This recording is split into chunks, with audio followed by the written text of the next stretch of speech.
Hi, நம்ம தோட்டத்தில் இப்போ குட்டி கத்திரிக்காய் அறுவடை. பாருங்க, கத்திரிக்காய் ஒரு சின்ன அறுவடை பண்ணலாம்.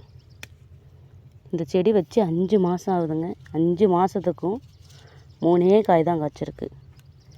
இது கொடுக்கும்போதே நிறைய பெருசாக காய் காய்க்கிற மாதிரி தான் இருந்துச்சு. ஆனால் காயே பிடிக்கல. இப்போ தான் காய் பிடிச்சிருக்கு. இங்கே பாருங்க, அழகாக குண்டுன்னு கத்திரிப்பூ கலரில் கத்திரிக்காய் நம்ம தோட்டத்தில். இது பாவங்க, ரொம்ப நாளாக காயே காய்க்காம. இந்த செடியை பார்க்கும்போது என்னோடய கணவர், என் பசங்கள்லாம் இந்த செடி காயே காய்க்கலை, பறித்து போட்டுரும், வேண்டாம் அப்படிங்கிற அளவுக்கு சொல்லிட்டாங்க. ஆனால் நான் தான் இருக்கட்டும், கொஞ்ச நாள் பார்க்கும், காய் பிடிக்குதா என்ன அப்படின்னுட்டு பார்ப்போம் அப்படின்னு சொல்லிட்டு இது கொத்தி தண்ணி விட்டு கொஞ்சம் இந்த தக்காளி வேஸ்ட்டு, கத்திரிக்காய் வேஸ்ட்டு இதெல்லாம் போட்டு கொஞ்சம் எனர்ஜி சத்து கொடுத்து பார்த்தா அழகாக காய் காய்ச்சிருக்குங்க. சூப்பராக காய் காய்ச்சிருக்கு. கஷ்டமாக இருக்கும். அப்பப்போ சொல்லுவேன், என்ன இவ்வளோ நாள் ஆச்சு நீங்கள் காயே கொடுக்க மாட்டேங்கிறீங்களே அப்படின்னு சொல்லிட்டு.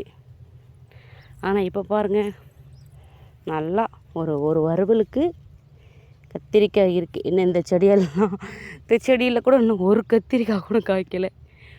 அந்த 2 செடியில் மட்டும்தான் காய் காய்ச்சிருக்கு. இதுங்கெல்லாம் இப்போ தான் பிஞ்சு வச்சுருக்காங்க. இப்போ தான் வச்சுருக்காங்க.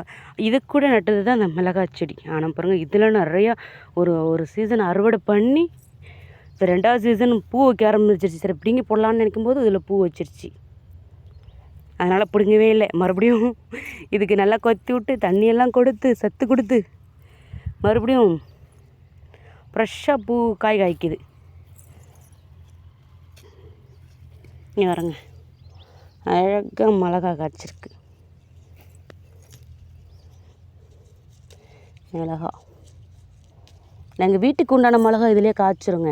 நாங்கள் இதிலே பறிச்சுப்போம். சாம்பாருக்கு, சட்னிக்கு, ரசத்துக்கு எல்லாத்துக்குமே இதிலே பறிச்சுப்போம். நாங்கள் எங்களுக்கு வீட்டுக்கு எவ்வளோ தேவைப்படுதோ அவ்வளோ மிளகா கொடுக்கும். டெய்லிக்கும் சாம்பாருக்கு போதுமான மிளகா. இங்கே பாருங்க, அதை விட்டால் நம்ம தக்காளி செடி பார்ப்போம் வாங்க.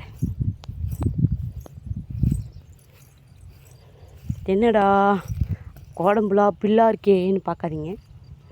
இது இப்போ தான் மண் அடித்து கொட்டணும். மண் அடிக்கும்போதே நிறைய பதப்பதியாக பில்லாக வந்துருச்சு. அதனால் ஒன்றும் பண்ண முடியல. வெட்ட பில்லு வந்துக்கிட்டு தான் இருக்குது. இங்கே பாருங்க, நம்மளுக்காக இங்கே ஒரு தக்காளி பழுத்துருக்காங்க. அழகா இவ்வளோ தக்காளி இருக்காங்க. இதெல்லாம் தப்பி முளைஞ்சிது. நான் சொன்னால இந்த கத்திரிக்காய் செடி உங்களுக்கு இந்த வேஸ்ட்டெல்லாம் போட்டு சத்து கொடுப்போம்னு, அந்த மாதிரி தான். அப்படி முளைஞ்சவங்க தான் இந்த தக்காளி, அருமையான தக்காளி. இங்கே கூட ஒரு பழம் பழுக்கிறதுக்கு ரெடியாக இருக்குது. நம்ம பழத்த உடனே இதை பறிப்போம். சரிங்களா? ஓகே, பிடிச்சிருந்தா லைக் பண்ணுங்க. உங்கள் தோட்டத்தில் என்னென்ன காய் காய்ச்சிருக்குன்னு கமெண்ட் பண்ணுங்கள். சரிங்களா? யாருமே லைக்கே பண்ண மாட்டேங்கிறீங்க. லைக் பண்ணுங்கங்க. விவசாயம் பிடிச்சிருந்தா லைக் பண்ணுங்கள், சப்ஸ்கிரைப் பண்ணுங்கள், பெல் பட்டனை தட்டிட்டு போங்க. ஓகே, பாய்.